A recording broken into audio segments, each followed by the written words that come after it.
আপনার বাবা যদি মুসলমান হয়ে থাকে, আপনার পূর্বপুরুষ যদি মুসলমান হয়ে থাকে, তাহলে এটা ইমানি দায়িত্ব ইসলামকে অনুসরণ করা, ইসলাম ফলো করা, ইসলামকে কায়েম করা। বাংলার মাটিতে ইসলামকে কায়েম রাখতে হবে। মুসলমানের দেশ অনেক করেছে, 54 বছর আমরা সেপারেট হয়েছি শুধু পাকিস্তান থেকে।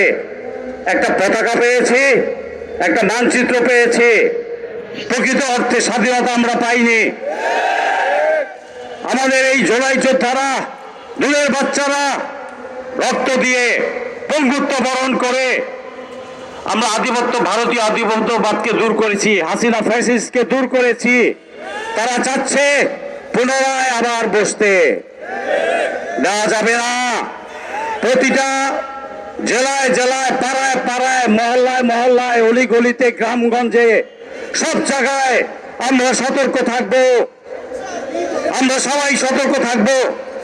আমাদের সবাইকে নজর রাখতে হবে ভারতীয় আধিপত্যবাদের দোসর যারা, তারা যেন আর আমাদেরকে তাদের উদ্দেশ্য কায়েম করতে না পারে।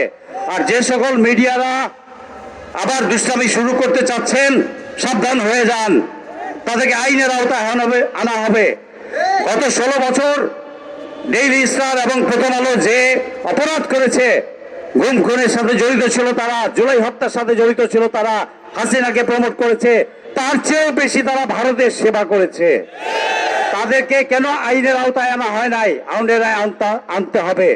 আপনি জুলাই যোদ্ধাদের, হাদির হত্যাকারীকে না ধরে উল্টা সাধারণ ছাত্র জনতা, আলেমোলাদেরকে আবার ধরা শুরু করেছেন ফলস কেস দিয়ে।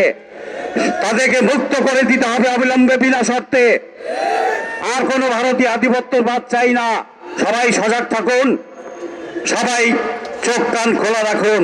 আমরা কোনো কিছু বরদাস্ত করব না এই মাটিতে, ইনশাআল্লাহ। ধন্যবাদ।